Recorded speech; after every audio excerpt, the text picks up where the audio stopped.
or it. Zoom. Okay. I'm going to admit someone in here. So welcome to week 13. This is week 13 with people turning in final assignments. I think some of them were due today, if I'm not mistaken. Anyone who comes to the final chat gets a extra extension of a couple days. Just kidding. So I just finished grading my other class, and that took me 4 weeks. So my hand has to heal from grading for a while before I even attempt anything. My brain has to heal too. So we're privileged to have Merve come back. She's been the TA in this class in the past. She's graduated and has a PhD after her name now. So this is I'll mute that microphone. So this is an opportunity for you to hear about someone who's newly minted, as we say, who just finished and has been in the midst of job hunting and polishing the dissertation off and publishing and all sorts of things. So I'll interview her with a few questions, and then she's going to present our research, and then we'll finish this with a few more questions. So it'll be a kind of a back and forth like that, if it's okay with you all. And feel free to jump in with questions for her at any point in time. Weeks 14 and 15 in a normal 15-week course, again, this is speed up to 13 weeks, have a topic of jobs, competencies, and skills in the field. And Merve and I have looked at Twitter postings of jobs a couple of years ago, and it was published last year. And so we'll present that study. She'll mostly do it. I'll add some comments from time to time in that. She'll also look at future directions thereof. Last semester, we also had Albert Ritzhoff from the University of Florida, who has 5 or 6 studies on competencies in the field. And those are, his articles are in your packet of handouts. It's in the Dropbox. It's in the syllabus link for the last week and this coming week. So if you want to read more on this topic, you read from him. There's a blog writer for Inside Higher Education named Joshua Kim, who's published a couple of short pieces about jobs in the field. I've listed those in the syllabus along with the links to them because they're open access articles, but I highly recommend them. There also is an article from Gates Foundation. They hired somebody called, I think it's called Intentional Futures is the title of the article. And that was maybe 2016, so it's been a few years, but it's still worth reading. It's the 3rd article for week 13, and it is titled Instructional Design in Higher Ed, a report on roles, workflow, and experiences of instructional designers. Got a request for transcription, okay. Merve, I'm also going to make you a co-host, if I can do that. Okay. Make a co-host.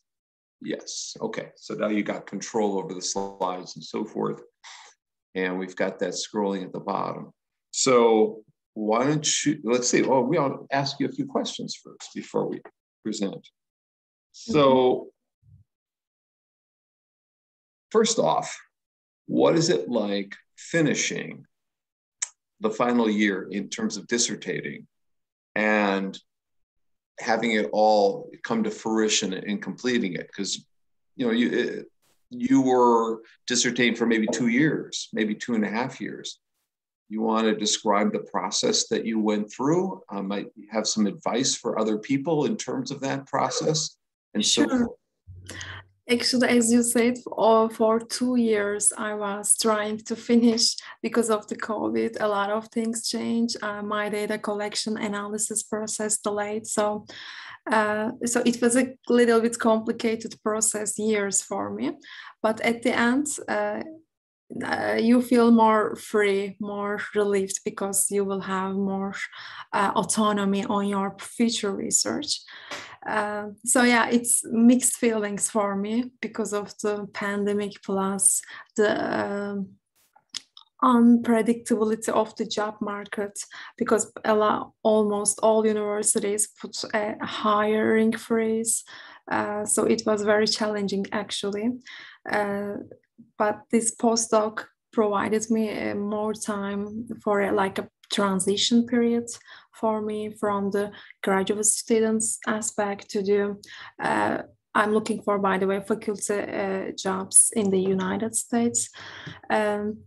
I mean, it gave me an opportunity to keep producing, publishing in a field I'm very interested in, which is space design. I'm working with IU's Mosaic Initiative and Learning Space Unit at UITS.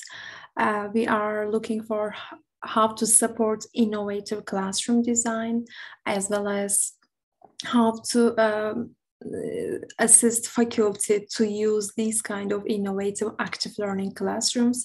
What I mean with innovative, the design of the technology, furniture, and also the pedagogy, all of them are designed, cultivated, and we are just trying to get the best active learning pedagogies from those classrooms. In IU, in 7 campuses, we have around 100 active learning classrooms with movable furniture and easy sharing, screen sharing technologies. So students have flexibility to use those environments as well as faculty members.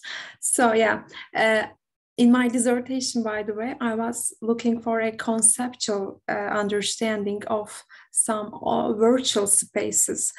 Maybe I can define myself as a space researcher, since a lot of new terminologies, pedagogies, frameworks emerge, a new language also emerge, and I am always trying to understand what these concepts tell us, because they have an history.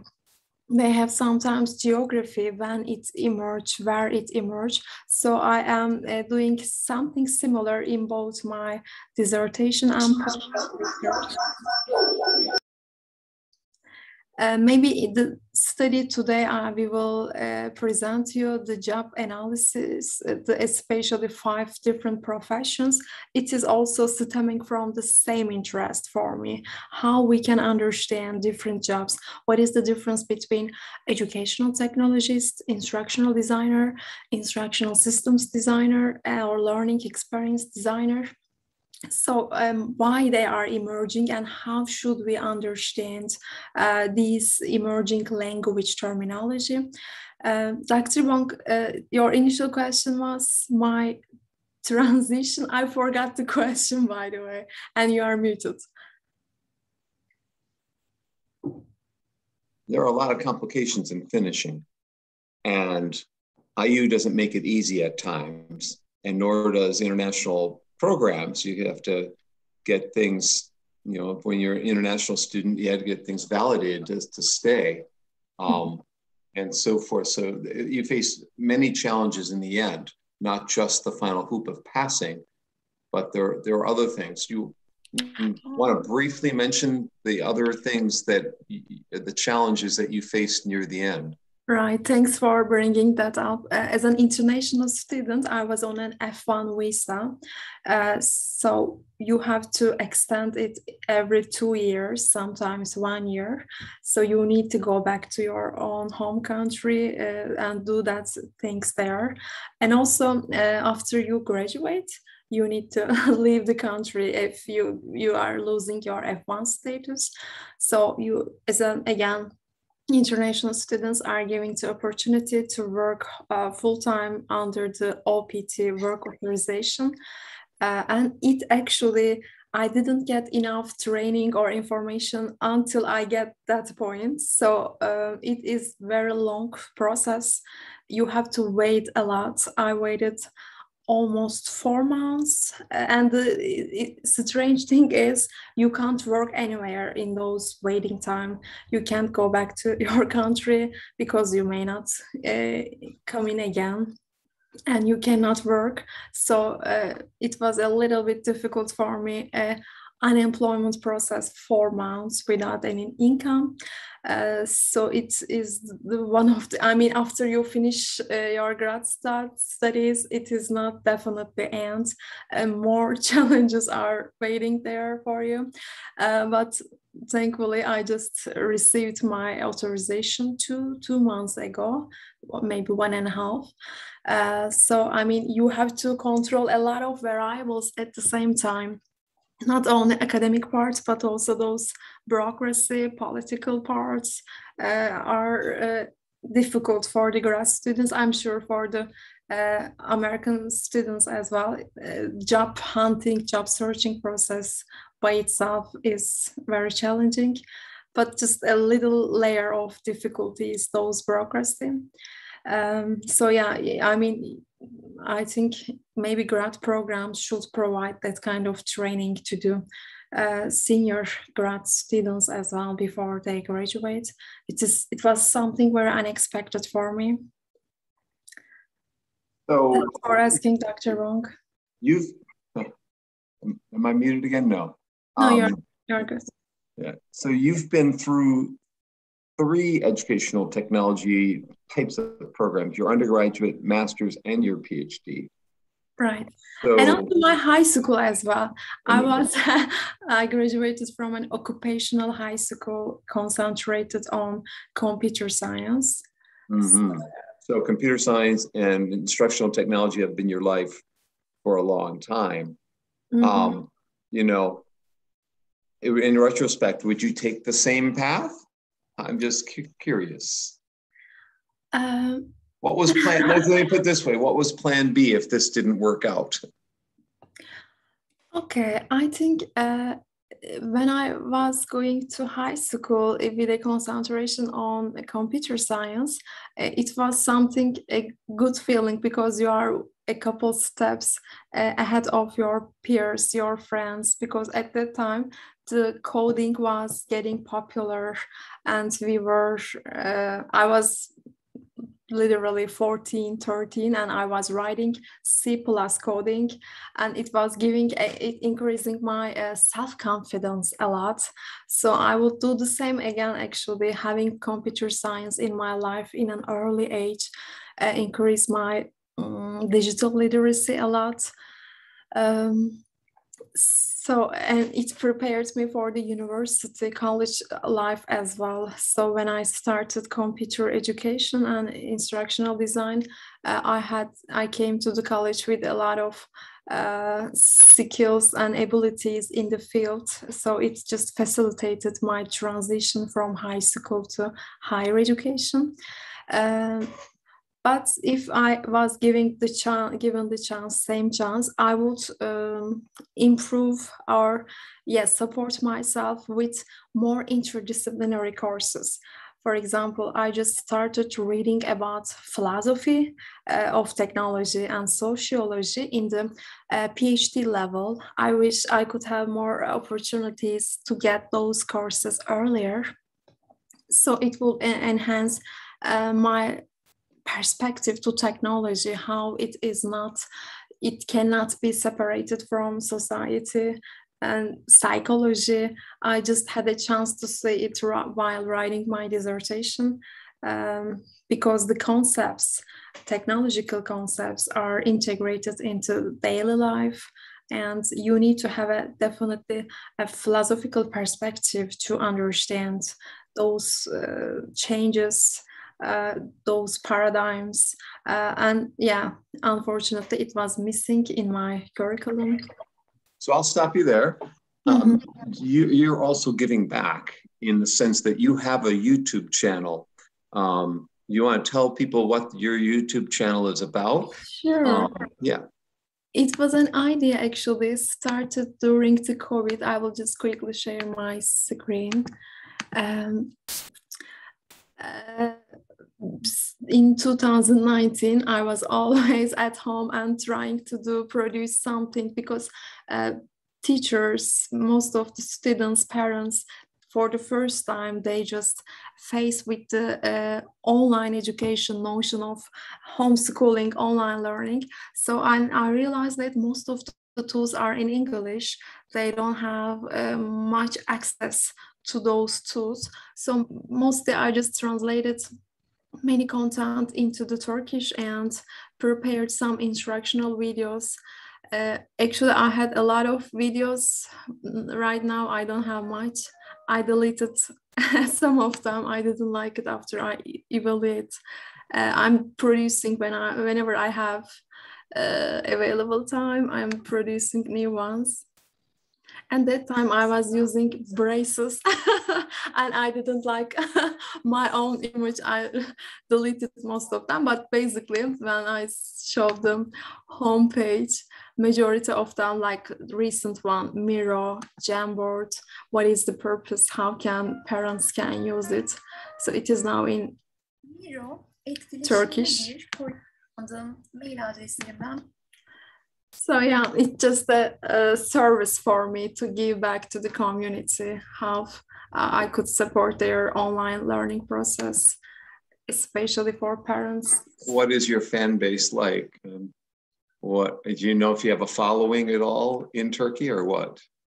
My fan Base. Profile. Have they been downloaded much? Actually, from these views, I can say that 20,000 is the highest score. 20,000 views I got for my one of videos, Zoom breakout room videos, but the rest of them are around 4,700. So it is not much. Education is not very popular, unfortunately, but I'm at least having my own archive there. People can integrate in their courses, Canvas, learning management systems when they need help to use the technology. Thank you, Melissa. 40,000. Wow, that's a lot. Melissa wants to make a comment on Turkey here. She's watched Silver Lining for Learning. Melissa? Yeah, I think this is great. And I hope that you get more followers and have a way to, connect with all of the great things going on in Turkey right now with the teachers training and that kind of thing. Because with the Silver Lining for Learning that I watched and reviewed, that was just one of the biggest things they talked about in that teacher network, was that they're trying to find resources that are not only in English, because that just is a big barrier. That they know there's resources in teacher training and different types of things out there, but the barrier is the English. And so I think that's great. I just hope that you can get the word out. And also, since I just stopped producing new videos, I think in the YouTube algorithms, it doesn't go to the up. So maybe I need to start producing them again because of the dissertation, postdoc, translation, etc. I couldn't have enough motivation and time. But the kids we're interviewing in Nepal were initially in an English MOOCs. And so they were in high schools that were teaching in English, or some of the classes. So they had an advantage of taking MOOCs there because they're learning English. That's not going to be true of most others internationally. They're coming with English not being their primary language or second language. So that's great. When did you start the show? When did it start? And how many shows have you done? Even the deleted ones. How many total have you done? I think I started at the end of the March 2019, and for 2 years, whenever I have just motivation, I just produce. So far, I have 20, but I just made the rest of them hidden. The unhiddens are only 5. Can you put the link in the chat window so that even though they're in Turkish, I'm sure people would like to explore and see what you've done. So you've done things on Miro, and Zoom, Trello, I assume. Yes, it was also one of the.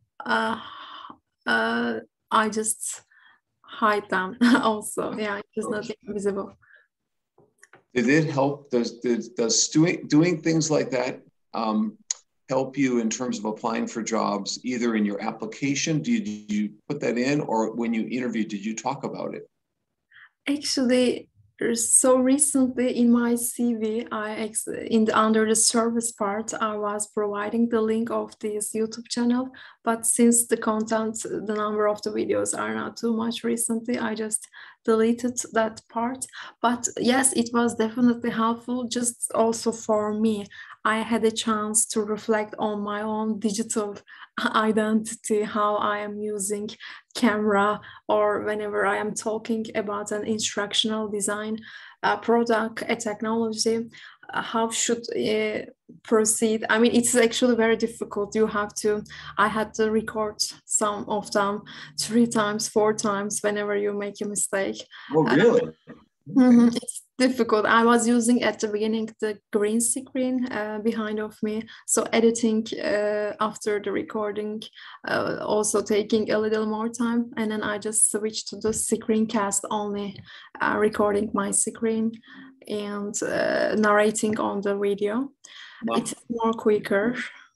I'd advise to put it in your resume, even if you delete them all, because it was there. It was something you've done. You have an audience. You said maximum you had 40,000. I would put that in there too, just a few lines, because it shows self-initiative and production and addressing an audience beyond the normal audience. So I would definitely add that in your CV somewhere. It shows that you take responsibility or initiative and can produce something without a lot of hand-holding on your own. So there's actually, the quality of them maybe doesn't even matter. The fact that you did it's more important. And of course the quality is important, of course, you know, but the self-initiative, the self-directedness is more important. So that's one aspect of your persona now, right? And so now another aspect is your postdoc. But you were working there for 2 years before the postdoc. So tell everyone about the work leading up to and then the postdoc itself. What kinds of skills and competencies does it require? How would they get a job like that? I mean, what kinds of things, and what projects have you worked on? And I think I've shared them with the people in here. A couple of maybe last semester I did that. She's got a couple of publications out of this on spaces at IU. So you want to talk about that and what it's like to work in the cyber infrastructure building, the real cool place? Sure. This is the webpage of the Mosaic. Before the postdoc, I started as a graduate assistant in this team, actually another part of the team. I was collecting data from how formal classrooms, I mean, how to create formal, informal, and outdoor classrooms are our main focus recently. And when I was working as an research assistant, only semi-formal classrooms like Collaboration Cafe, which was published a couple of weeks ago. Actually, I was lucky. The team was very polite, knowledgeable, collaborative people. They were always supporting each other. I mean, all decisions were taken with a conversation. Dialogue was one of the most valuable things in that team, I found. Because there is a good collaboration, actually you have a productivity motivation, and it just provided not 5 publications at that time. And I renewed my assistantship at the end of the year. And during this job hunting process, after getting rejections, so I just started looking for postdoc positions, and my supervisor, and she's now School of Education Dean, Dr. Stacy Moroney, offered me this job. Marvel, do you think staying in this team as a postdoctoral researcher? And I just said yes. But by the way, before that one, I was planning to go Boston College because I got an offer from engineering, School of Engineering. We were planning to prepare some curriculum for the School of Engineering students, how to renovate their existing learning materials in an active way. And then you also had Illinois too. Yes, so you had yes. several things so she was frustrated, many problems finding a job, and then all of a sudden had 3 or 4 opportunities just all at once. So there's a lesson to be learned there too about patience, about keeping a positive mindset, about continuing to apply for jobs. Because, you know, as I told you, I think I applied for 50 and had 3 job offers out of 50. I had 47 rejections. So, you know, you have to deal with rejections, and then, yeah. Rejections hurt. Yeah, actually, in these 3 positions, you seem to me the most advantageous one, because I'm not going to change my life completely. I'm not going to move. I will stay in the same city, same apartment. So, I mean, for just 1 year, changing your life a lot didn't seem to me very good movement. And also considering my international visa status, I'm now sure that I gave the right decision, because for that I mentioned 4 months of unemployment process in Boston would be very horrible for me. At least now I was in Bloomington. It was more smoother, thanks to the supports of my friends, family, etc. So yeah, I think I was lucky for being in that team, the first, and also I tried to get some publication for every single opportunities. I mean, like this kind of conversation, I try to make it something publishable in a blog post, or we have also a mosaic blog here. So I try to get a systematic knowledge in every single opportunities. I think it helped me to get that postdoc position as well. So in this initiative, we not only design spaces, but also invite fellows, faculty fellows, and during a 1 year, we provide them workshops and sometimes observe their classrooms, and sometimes co-author some case studies on their classrooms.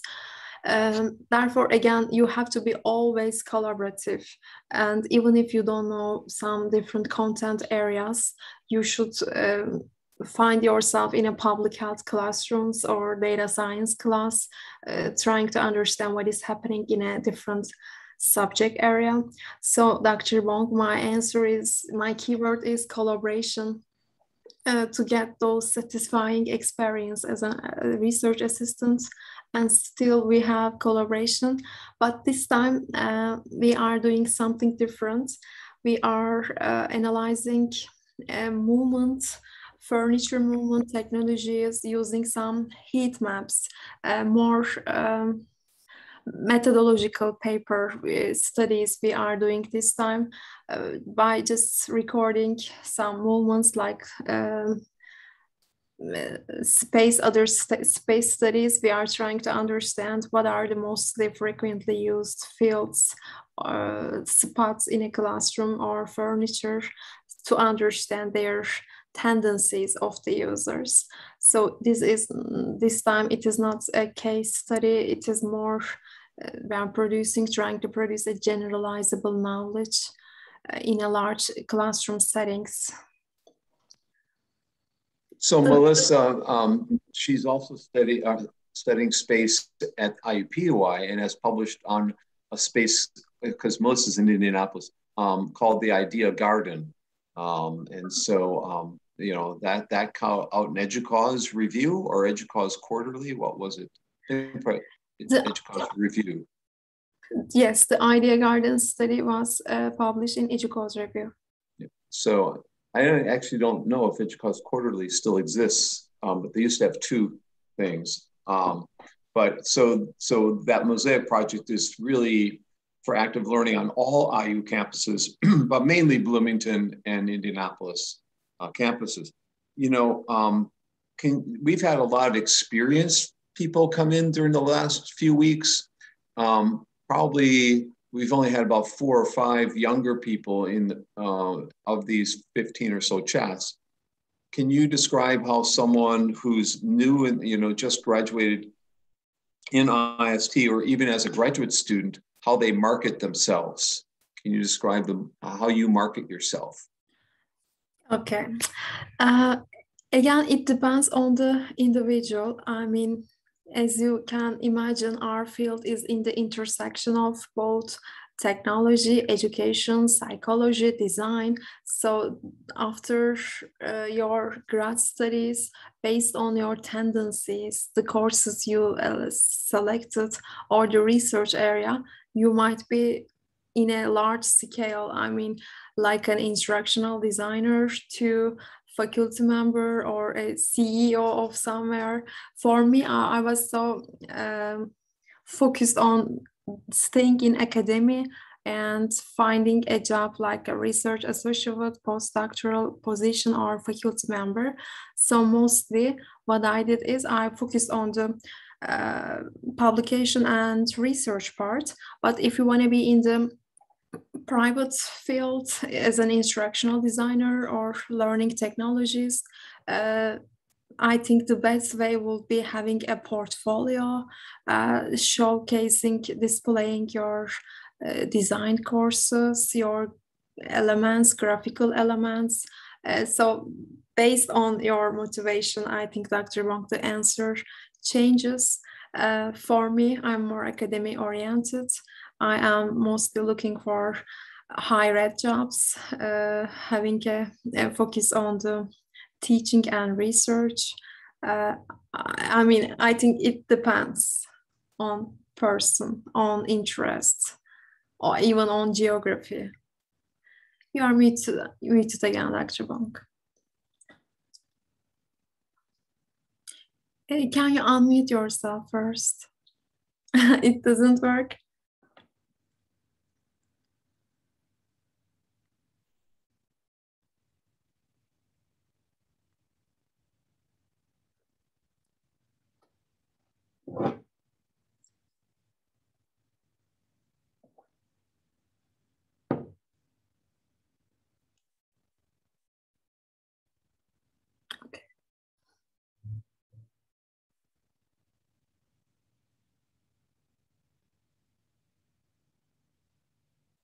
I think Dr. Bonk changing computers.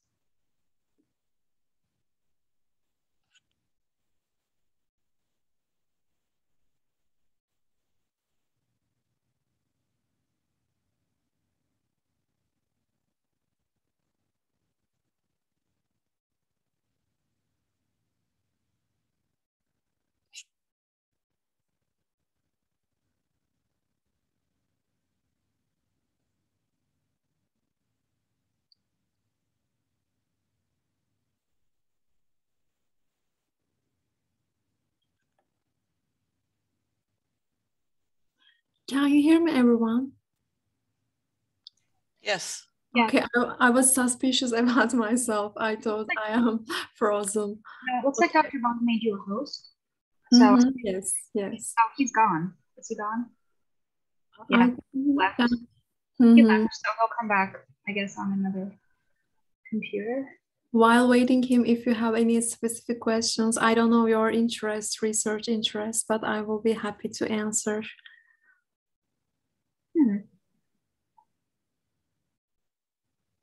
Or we can wait, Dr. Bonk.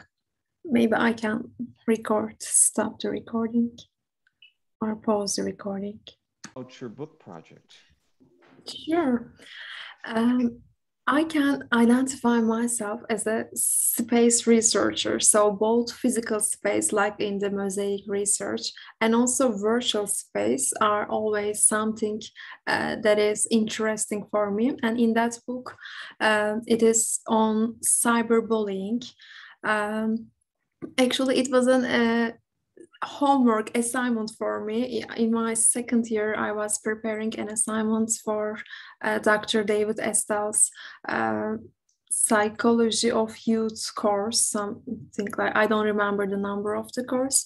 And I did a literature review for that assignment about intervention and prevention methods of cyberbullying, basically the psychology of aggression, how the research, existing research has been changed to promote or to prevent cyberbullying. So, and I presented that study in ARA 2019, I guess, or 18. So while I was presenting, someone from Rowman and Littlefield publisher, they asked me, do you want to consider turn this paper into a book? And I just accepted. So normally I was supposed to submit that book last year, but I got an extension. So what I'm doing is, it has two parts, the research and technology part. In the research section, I am looking for the cutting edge research about some issues, current issues like cyber dating, online violent games, the psychology of trolling, etc., and how people in the fields have been produced prevention methods and how it changed. My target audience is parents and teachers or school principals. In the second part, I am reviewing the existing tools to use for the prevention, what kind of parental control tools might be useful. I'm just looking for the potential points, like in TikTok, what kind of cyberbullying possibilities exist. I'm looking for some cases, published cyberbullying cases in the real life. So trying to mesh them up with research practice and recommendations. I'm still working on it. It is supposed to be 10 chapters. I so far completed only maybe 30% of it. Yeah, I understand. It's never easy finishing a book and I advised you into some things, asking for an extension. I think right away I told you to, don't expect to have it done unless, and you took my advice, which is good. So there's not as much pressure. But you can see Merve has done a lot early in her career, from working for a project, an active learning project that's impactful for the whole campus, to creating, Can you hear me better now? Yes, yes. Okay. So from creating, from writing a book chapter on survey tools, to writing articles on active learning at classroom spaces on college campuses, to creating our own YouTube channel for Turkey and the whole country, and training people on how to use technology in her home country. So she's done a lot, and as I said, we talked to a lot of people who are in the towards the end of their careers, and we talk about how much they have done, but you've done a whole lot just at the beginning of your career. And so that's part of why I wanted to bring you in here. She was also the TA in this class last semester, and you know that blogging was a tool we used last semester. We're using that this semester. So before you present the research, I would like for you to talk about the blogging task compared to the conversations in Canvas that normally we have. What's the advantages of blogging, and what's the advantages of just having discussions in Canvas forums? Before I move that one, may I answer Sarah's question, Dr. Bonk? Please. Related with Sarah, definitely it is like my responsibility to produce something in Turkish. I think, yes, I will keep producing these contents. In terms of publishing,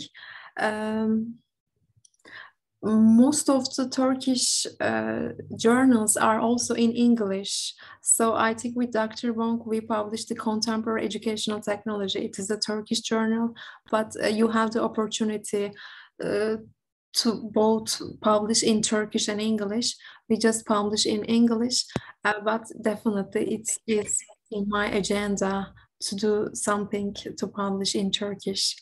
Thanks for TOJDE, Turkish Online Journal of Distance Education. It's free to access. You can access those articles. They're in English, right? I don't think any of them are in Turkish.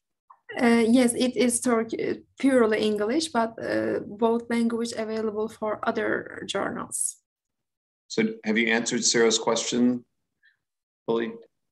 I think so. I'm also wondering, do you feel, because you have done your PhD mainly in English, do you feel comfortable possibly like using the academic language in Turkish? Because I know that it can be, some academic language can be just very different. You are definitely right, Sarah. Since if you don't produce something in your language, it becomes challenging because you forget some of the terminology. Sometimes an English word is changed in a different meaning in Turkey. It was difficult. So the script writing is an important process for this content production. I first Google what kind of content is produced and how I can best translate to Turkish. But yes, you are definitely right. The terminology is so different, especially in the academic language. The more I do practice, the more it gets sharper. So yeah. Thank you. It's definitely better than when you enrolled at IU and continue to get that. So you're English, but Merve is also quite good at visualizations, and that's a hobby of yours that's become a skill. Both of them, they actually nurture itself. Actually, I was planning to mention about it on your previous question. How do you market yourself? Maybe for the people in IST at the beginning of your career, another suggestion, it helped me a lot, working in summer breaks in different departments.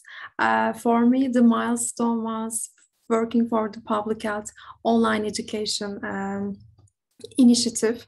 So I was working as an animation developer, and recently I am also again working as an adjunct instructional designer with that team. I'm producing animations, and at the same time I'm meeting with new faculty members, new teams. So it expanded my opportunity to get more jobs. May I show you a simple sample I recently developed, Dr. Bonk. It is an animation. Yeah, and okay. Sarah, by the way, did work for Shojin Ko, a graduate of our program over in Ballantine Hall in the Center for Language. Right, Sarah? And I'm still there, so I was actually trying to think, I do want to look more at the Mosaic Initiative and kind of see how the Center for Language Technology and Center for Language Excellence, if we could maybe, I don't know, talk to you all and figure out what the connections are. And so I'll be maybe getting in touch with you about that. Sure. So yeah, I mean, having interdisciplinary connections is amazing opportunity. My suggestion is try to go outside of the ISD circle, because you will get interaction with all the same people, same perspective. It's good, but not always. You have to go and expand your circle to find out what kind of other needs people have, how your skills, your training, your expertise is acknowledged, appreciated there outside of the world, outside of the ISD. So this is another positive movement for me to get outside of the department and to know other people with different level of information about educational technology. Okay. You're going to show us something. Yes, yeah. Since, for example, with this team, I'm going to show you an example. I was working in 2018 as a part-time researcher, but recently they just asked me, Merve, can you help us to develop videos again? You are a monitoring for a project. So they just gave me a script and I produced these mini animations. They are going to use it in their canvas. I don't know if you can hear the sound. Evaluation and learning. Yes, we can hear it. We can see it. Nairobi, who is conducting a case study on Kenya's Tusome early grade reading program. Tusome, meaning let's read in the local language of Kiswahili, is an early grade reading program that targets students in grades 1 through 3. Yeah, that kind of mini animations I'm producing now. So it's kind of fun for me and also hobby, actually. Whenever I'm just producing these animations, I feel like I'm relaxing. Stakeholder interviews and focus group discussions. You learn that over 70,000. I have a couple more videos like that just to show you how some simple connections might be bigger connections in the future for you. I'm going to stop the share. Do we have more questions for Merve before we get to our research? And does anyone want to pose a question or a comment on what she said so far? What are you using to create those animations? I have been using Poptune. It is free for all IU students and staff. If you want to use it, there is a form. You can just submit that form and it will be activated under your Kaltura account. So Poptune. But I like using Animaker. It is not paid for by IU, but it has more rich character gallery and objects. But since it's free, Poptune is useful for me so far. There are 4 tools that the IU School of Ed is going to be, we're going to have a session. We're going to have 4 sessions or webinars on technologies. And one of them will be on video. And the 4 tools of, I don't remember them all, but one is VoiceThread. One is the tool with Kaltura Quiz. One is, it's like Play something. It's called Play. Do you know what that one is, Merve? It's a new tool. I don't know. And then I've got it downstairs. I'm upstairs, so I forget what the 4th one is. Maybe when you're presenting, I'll run down and grab the list. But we'll have a session. So when you might not have heard Merve clearly, it's Powtoon, Powtoon, POW. And then Animaker is the one that she's always liked. I know that. So. And how did you say we can get access through our IU? I can quickly take a look at the link. There is a form you are requesting from IU technology people. I'm just searching just a minute. Okay, thank you so much. Mm-hmm.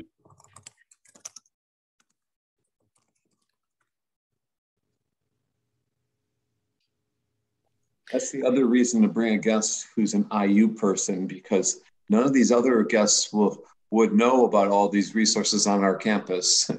and Merve's got her hands, because she was in charge of faculty consulting for a year. Or at least 1 year, right? Was instructional consulting office with faculty? Yes, 1 year in the IC lab. Yeah, for School of Ed faculty.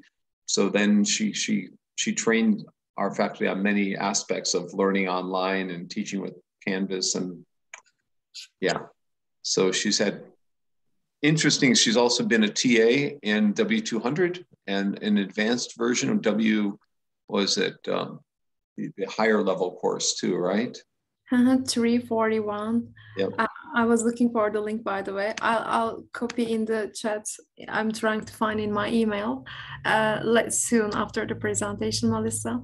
Yes, I was teaching 341. It is multimedia design. Again, it was for the public health students, how to communicate, how to create good visuals to communicate with public, like preparing brochures, flyers, instructional videos, this kind of animations.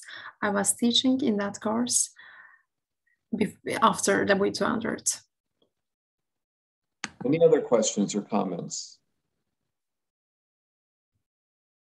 So why don't I have you start the presentation on the research, and because I know the project, I'll run down and grab that list and I'll be right back. Sure. You can see my screen, right? Yes, we can. Okay. Um, Understanding the diverse fields of educational technology as revealed in Twitter job postings using an encoding-decoding approach. As the other project, this was also one of my assignments I prepared for Dr. Bonk's, I think 511. I was trying to understand what might be the differences between different professional identities. Because as I said in the beginning of the presentation, conceptual understandings is very important and interesting field for me. And I was thinking about myself because throughout my career, I worked in different positions like education coordinator in Turkey, instructional designer, consultant, instructional systems or educational technologist. So different titles, different expectations, but I was sure there are some differences, but in a systematic manner, I didn't have any evidence. And with my friends, Zulfikar, he is also a PhD student in the inquiry department at IU, and Dr. Bonk, we designed this study to understand what might be the differences. Two questions guided us in that study. The first one is we actually identified 5 professions which are sometimes used interchangeably, including educational technology, educational design, instructional design, learning experience design, and instructional systems design. And we looked at the job postings to understand what are the similarities and differences among these 5 professions.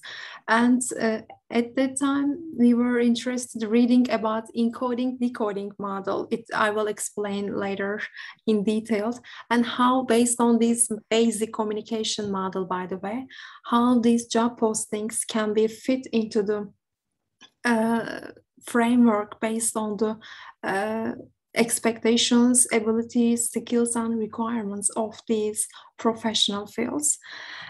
Here, I just summarize a couple of our methodological steps. I don't know, have you ever heard nCapture? It is an extension for Chrome web extension. In Twitter, using nCapture, we collected data in February 2018 to download hashtags shared with those 5 professional fields. It was a one-time collection actually. And also we use in vivo a qualitative software to understand those content of job postings. At the end, actually, we had a lot of job postings after analyzing which one is working, reliable, and at the end, we had 171 job postings in these 5 fields. In the bottom, you can see the number of posts in each group's categories. Our coding was around these responsibilities, qualifications, requirements, experience, ability, and skills and preferences, main codes. In each, you can also call them as nodes. In each categories, we have changing number of references. For example, in this 3-dimensional graph, learning experience designers seem to have more general responsibilities expected, and they always change based on the categories. I'm going to provide a lot of graphics soon. So this is... Merve, could you go back 2 slides? One more. There you go. So I'll go ahead, one up. Yeah, right there. So a lot of times, researchers in the field of education, at least, or in many fields, analyze existing data. So this is, you read about inferential statistics and manipulating variables and assigning groups to treatment and control, or pre-test, post-test, and all that stuff. But many times, you can find a legitimate research question around existing data and can answer your questions around data that already exists. And the field of big data now is getting at that. This is small data compared to the field of big data, the learning analytics field. But I'd say the majority of my studies, vast majorities, are analyzing existing data sets or looking at something that is a phenomenon that you can grab a piece of that phenomenon and try to understand it. So, for instance, us understanding the kids in Nepal learning English and many other things online, we're interviewing 10 to 15 kids and 3 or 4 teachers. It doesn't require a huge National Science Foundation funding. Our study of Duolingo, we interviewed 10, I think, people using Duolingo, maybe 12, and surveyed about 60 of them. Again, in this study, we didn't have any funding for this. And the same with my studies of Merlot. Merlot's a website to add content and share content and all this. And also my studies in MOOCs. We have a database of over 3,000 MOOC instructors, and we just ask them questions and survey them and interview them about how they design their MOOCs and what motivates them and how they get professional development. So, you don't have to always be attacking a huge problem and doing heavy learn analytics to have a high quality study and to make a contribution to the field. Mm-hmm. It's having an insight into, what are the questions there and what data exists to answer them and what do you need to do to get access to that data. And so fortunately, I worked with Merve and Zulkifar on this project, and they accessed this data and analyzed the data and grabbed me to help them present the data and disseminate and all that. So, Merve was the brains behind this and did the bulk of the work, but you're all a team when you do a project like this, and everybody has their part, and that's the way you get a lot of things done. Is you have to think about what each person on the team can provide, and then gel together and create a timeline for how you're gonna take that and operationalize it, and then eventually try and publish it and present it. Merve, you want to add to that? Yeah, actually, I have one more thing to add about this slide. When we presented this study in ARA in a roundtable session, one of the biggest criticism from the audience was, hey, Twitter is not a job search field, not a platform. Why you didn't search for the jobs in LinkedIn or other professional job posting fields? And at that time, our purpose, just since Twitter is free, the content is circulated daily and accessibly. So we just didn't want to, because in LinkedIn, if you want to search for some group jobs, you need to be a member in that group or similarly. Since it is more accessible and free, that time we prefer Twitter. And I agree all your comments about collaboration, Dr. Bonk. At the beginning, when we started downloading data, we didn't have any idea how Stuart Hall's communication encoding decoding model might explain. It was our other co-author Zulfikar's contribution. He suggested, hey, this data tells us something about the communication studies. Maybe we can understand in that way, and I'm gonna explain soon. So yeah, definitely it was a good collaborative product, and we were considering to expand the study in the LinkedIn in the future. I think we are still considering, right, Dr. Wong?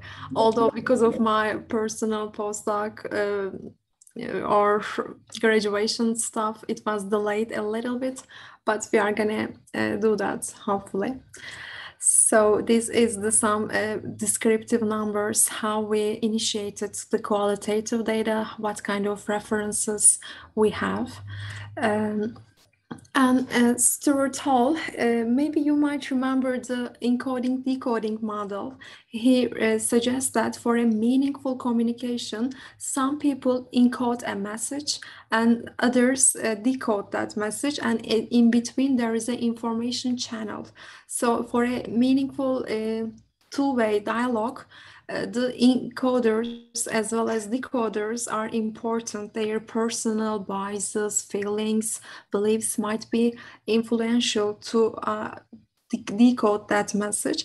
And also the quality of the channel technology infrastructure is important, again, without distorting without transmitting that message without disturbing.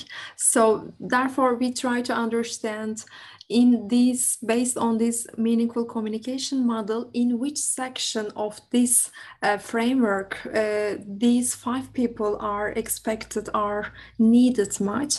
I will explain a little more at the end of the presentation with the diagram.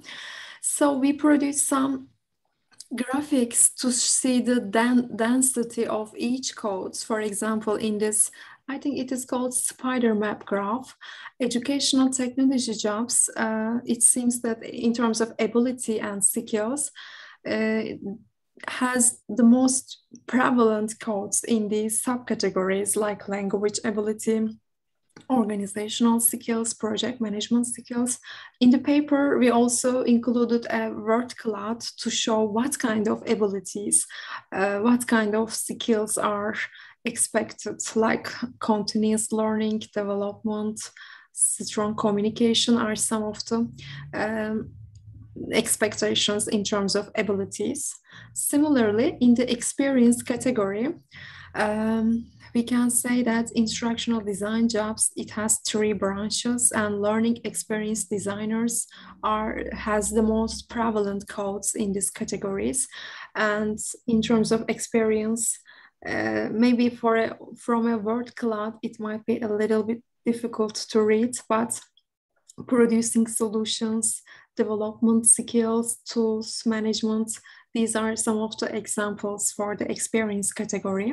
The next one, preferences. Actually, we don't have a dominant category except educational technology. The general preferences are the most repeated in this category. The others are only one subcategory. And qualifications. Here we can see the dominance of instructional systems design job qualifications. It goes to 4 subcategories. And also we have some mutual categories in terms of qualification between these 4 groups. I know it might seem a little bit difficult to read on a spider graph, but at the end, again, responsibilities, we provided a summary table to show the mutual codes of the professions. For example, in this graph, learning experience designers yielded that they have the most mutual categories with these 4 groups in terms of experience, preference, qualifications, requirements, and responsibilities. Similarly, instructional design and instructional systems design also had a lot of mutual categories. And how it helped us for our study, based on these mutual points, we categorize them in different places in the communication model, and I'm going to show you here. The encoder educational designers were located there. The first reason is the lack of similarity, and the second one is the qualitative analysis of the expectations. I'm going to show you some examples from the data. Sarah has a question. Are those codes that were in the actual Twitter post or in job descriptions that were linked to the Twitter post? Twitter posts are the hub. I mean, when we click on that link, they went to the very different places. Some of them are professional searching sites like higher ed jobs. Some of them went to the LinkedIn, or some of them went to some personal web pages. So Twitter here for us just the jumping point, but the rest of them included a lot of different spaces, and it helped us to get more random data instead of just drawing from LinkedIn or just the higher ed search jobs. We had a lot of people to place to go. Sarah, thanks for the question. So now let me explain how the second research question and how this graph has been created. In the first question, we just understand the mutual categories and what is dominant categories. And in the second part, we integrated the qualitative content analysis and came up with this model. For instance, here. The channel, according to the whole, the communication channel refers to the technical infrastructures, and it is very important to carry a message from encoder to decoder without a problem. And when we look at the content of these jobs, we realize that most of the job announcements referring to technical skills, technical abilities, technical preferences, such as maintaining a current knowledge of emerging technologies, experience with configuration hardware, experience with learning management system, experience with a variety of software tools like Captivate, Articulate, Storyline, etc., or again, Camtasia, Audacity, and have a proficiency in Office suite. So these kind of technical clues, technical references, we also had a consensus about our three authors decided that these people are having a lot of mutual categories between each other among them, and also the high pressure, high emphasis on technology encourage us to locate them in the message channel, because they are mostly expected to fix something in the message channel or produce something using a tool or technology. Similarly, when I move to the encoding one, according to the original model, as I said, it comes from the communication studies and from media studies, how people encode a message. So it was so interesting for us to identify that the educational design announcements, these people are expected to generate a message, like producing a STEM education curriculum, or designing a classroom activity, or coming up with or assisting with a conceptualization of a program design. So what we saw, that educational design people are expected to produce the content. The reference to the technology is the secondary or third level important here. The most important one is the giving a message and distributing it to the students or teachers. So they are like policymakers or content makers. They are the first influential people here, based on our data, one-shot data. And finally, maybe you may remember the summary chart. Learning experience designers had the most prevalent similarities between all these people. And according to the, again, original model, decoders are the people who just get the objectives or message and try to interpret what was the message based on their own feelings, biases, sometimes their pre-knowledge, etc. And when we look at the information here, the evaluation and assessment jobs were more frequently emphasized in these jobs, like collaborating internally and continuously, and improving content, or designing and developing learning evaluation tools, or developing methods and processes to make sure it's aligned with the learning objectives. So it seemed to us that they are at the end of the model and trying to understand if everything is going okay, our students are learning, or is learning objectives are aligned with the final outcome. So they are kind of at the end of the model and making sure that they are assuring the quality. Therefore, it just fits our understanding. These are signified and signifiers. There is a message channel, and they are more frequently expected in different aspects of this model. I think this is our final slide. Yes, this is the Stuart Hall, the seminal book on encoding, decoding, culture, media, and language, if you want to read more about it. If you have any questions, Dr. Bonk, would you like to add anything to this final interpretation or overall? Yeah, sorry, my computer froze second time, so we have to be careful here about, we don't want to go too long because I'm worried it's going to freeze again and mess things up. So I just want to say that it was a delight to work on an interesting project. It's not a typical project that I've been on, but been an interest of mine for many years. What are the jobs in the field? It's a typical question that I get. And I have created a website on a job portal, a portal of portals in effect. So if you would like to see that, maybe I could get it in the chat window here. I'm a little worried about touching buttons because every time I touch a button, I'm getting frozen. I think maybe we've had internet loss, internet connection. But anyways, as you can see, Merve and Sugafer done a fabulous job. It's great to have a publication with them. It's an open access publication. So, that is always something I try to get. And if you go to Open Access Journal, the portal. So under my website, if you click on resources, and under resources, there's a list that has all the journals in the field, has all the programs, like graduate programs, and then there's a link to all the jobs, the job. Now, keep in mind that any portal or a list like this gets outdated pretty fast.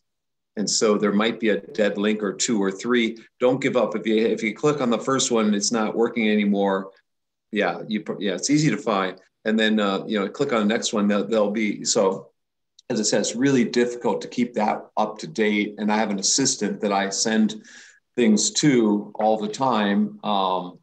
And he tries to keep up to date, but it's too hard. So, but I think it's beneficial. Take a look at it. Merve, you can stop sharing here so we can all be on like this. Okay, now I might be able to find that website for you all. Some of you already found it, but let me put that in the window here. Okay, I got it.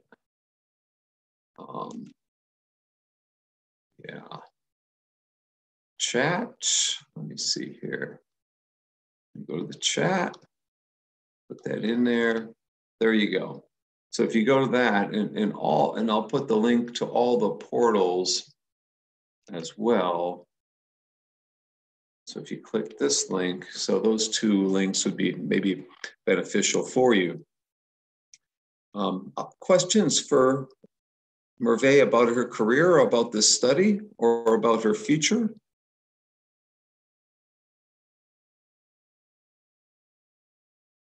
Anyone have a final comment or question?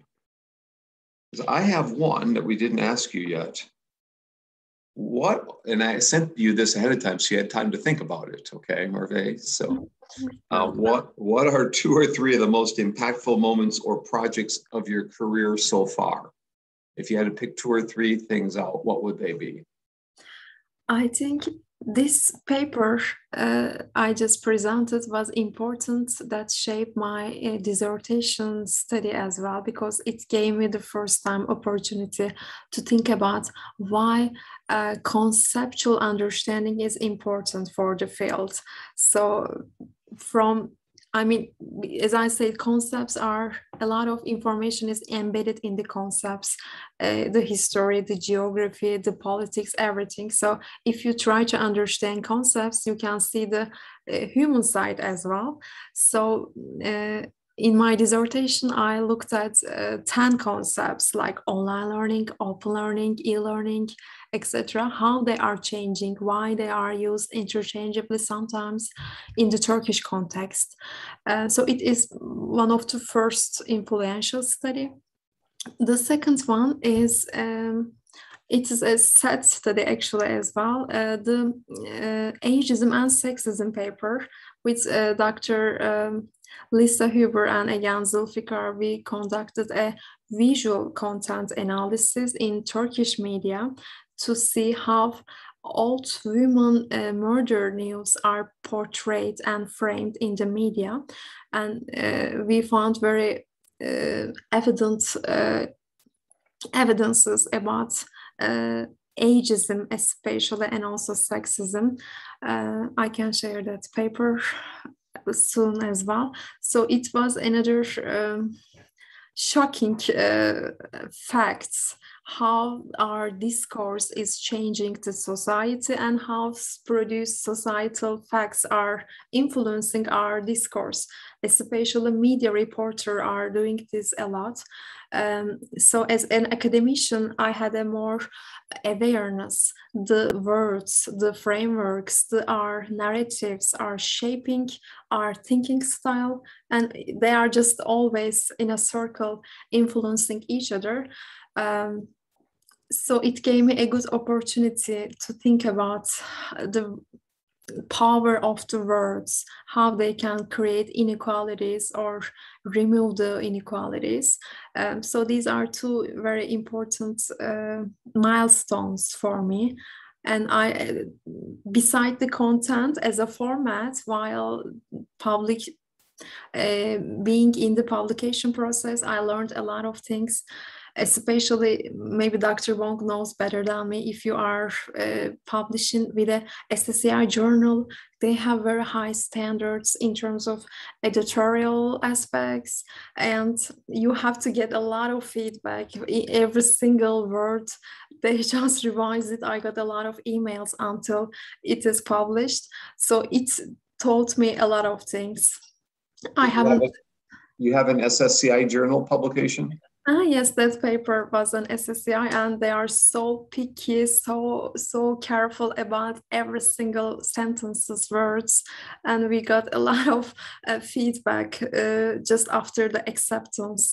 It took 3 or 4 rounds of, again, a revision until the publication process.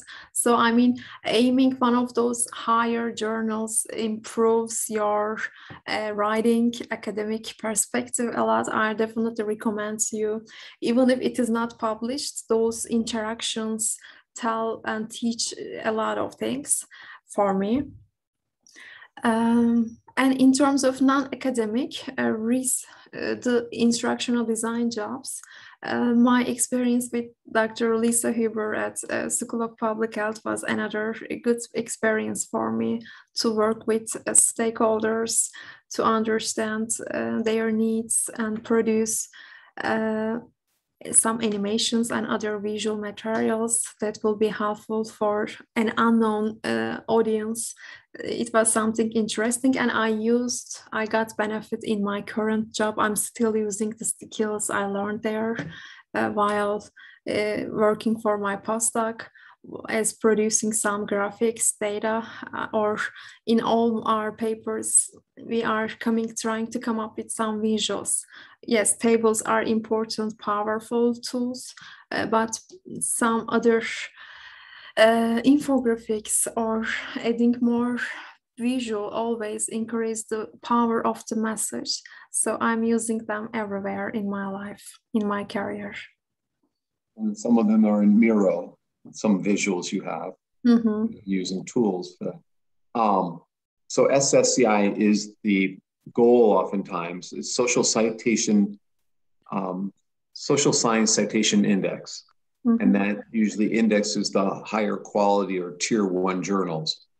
And I never was good with it at that until the last 2 years, about 3 or 4 years. I'm working with people in Korea who have to publish in them. People in Singapore, Korea, China, Taiwan, they have to for their career advancement. In the US, it's not as critical, but they get pay raises and they get distinguished professors and all this stuff. So now all of a sudden, the past couple of years, I have all these SSCI things. And so on my list, I have a list of journals in the field. I don't think I mention which ones are SSCI or not, but we probably should create a list like that that says that flags those. I also want to create a list that flags the open access journals. So I try to find the ones that are open access and SSCI, like a journal called that Dr. Terry Anderson was in charge of. He was our first guest. International Review of Research on Open and Distributed Learning. That's an SSCI, and it's open access. The Australasian Journal of Educational Technology, I think AJET, is also one. That's one I've not been successful in publishing in. But Merve, do you know of another one that's open access and also SSCI. Oh, Ed Tech and Society, or it might be called Journal of Ed Tech and Society. That is a Taiwanese, now it's a Taiwanese journal. I guess it's always been, it was run by Canadians and Taiwanese. But yeah, that's very popular, and I have gotten a few things in there as well. Online Learning Journal is not SSCI and should be. There's something called Scopus, which is a database that kind of indexes in all journals, I guess, that are of high quality. Merve, do you know more about Scopus? It's a database, right? Yes. Mm-hmm. So I really want to thank Merve for coming in here today, and it's been very informative. If you agree with me, Sure. you can put 3 words in the chat window to thank her, or you could put your clap, Sarah's doing clap, maybe put your video on screen and wave at us. But I'll also say that I've taught this course 2 semesters in a row. I'll do it a 3rd semester in a row in the spring.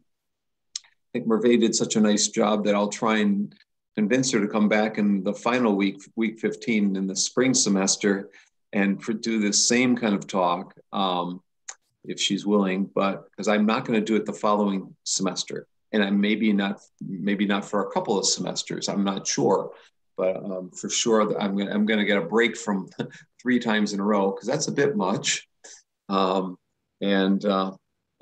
you know, I'll invite Merve, but so she said absolutely. So maybe she wants to do something else when she comes back. Maybe talk about something else, and we'll chat about that.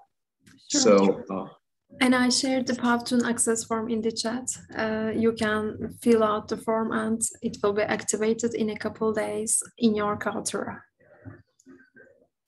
So for all of you turning in your assignments, you know, the goal will always be quick turnaround, because I've just finished the other class and I have a book that's come back to me, not the galley proofs, but the copy edited pages. I have a November 20th deadline to get those back.